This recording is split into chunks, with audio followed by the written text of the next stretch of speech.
നമസ്കാരം, ഞാൻ മനോജ് നെടിയാക്കൽ. മലയാളികൾക്ക് ആശ്വാസം.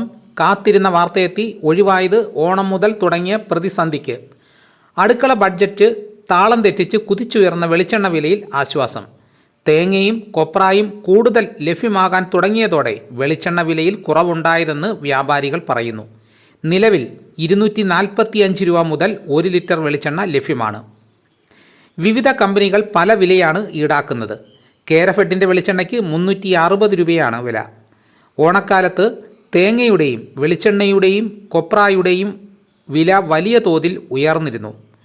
വെളിച്ചെണ്ണ വില ലിറ്ററിന് 500 രൂപയ്ക്ക് മുകളിലെത്തി റെക്കോർഡിട്ടിരുന്നു. കൊപ്രയ്ക്ക് 300 രൂപയായിരുന്നു മൊത്തവില. ഇപ്പോൾ കൊപ്രയുടെ മൊത്തവില കുറഞ്ഞ് 220 രൂപയിൽ താഴെയെത്തി.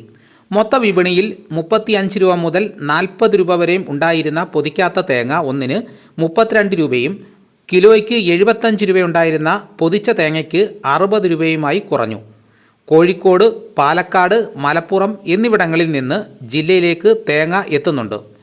കരുനാഗപ്പള്ളി, കായംകുളം ഭാഗങ്ങളിൽ നിന്നാണ് പൊതിക്കാത്ത തേങ്ങ കൂടുതലായും എത്തുന്നത്.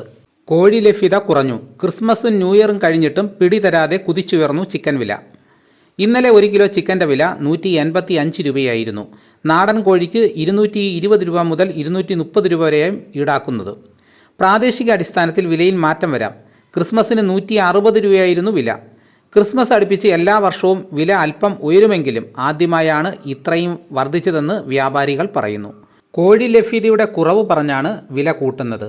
എന്നാൽ വില കൂട്ടാൻ ചില ഫാമുകൾ പൂഴ്ത്തിവെക്കുകയാണെന്നും ആക്ഷേപമുണ്ട്. തേങ്ങയ്ക്കും വെളിച്ചെണ്ണയ്ക്കും വില കുറഞ്ഞപ്പോൾ കോഴിയിറച്ചിക്ക് വില കൂടിയിരിക്കുകയാണ്. ഇതോടുകൂടി വീഡിയോയുടെ പൂർണ്ണമാകുന്നു. എല്ലാവരും ഒന്ന് ലൈക്ക് ചെയ്ത് സപ്പോർട്ട് ചെയ്യണം. ആദ്യമായിട്ടാണ് ഈ ചാനൽ കാണുന്നതെങ്കിൽ സബ്സ്ക്രൈബ് ചെയ്യാൻ മറക്കരുത്. നിങ്ങളുടെ അഭിപ്രായങ്ങൾ കമൻറ്റായിട്ട് രേഖപ്പെടുത്തണം. ഈ വീഡിയോ എല്ലാവർക്കും ഒന്ന് ഷെയർ ചെയ്ത് കൊടുക്കണം. മറ്റൊരു വീഡിയോയുമായിട്ട് ഞാൻ ഉടനെ എത്താം. എല്ലാവർക്കും എൻ്റെ നന്ദി.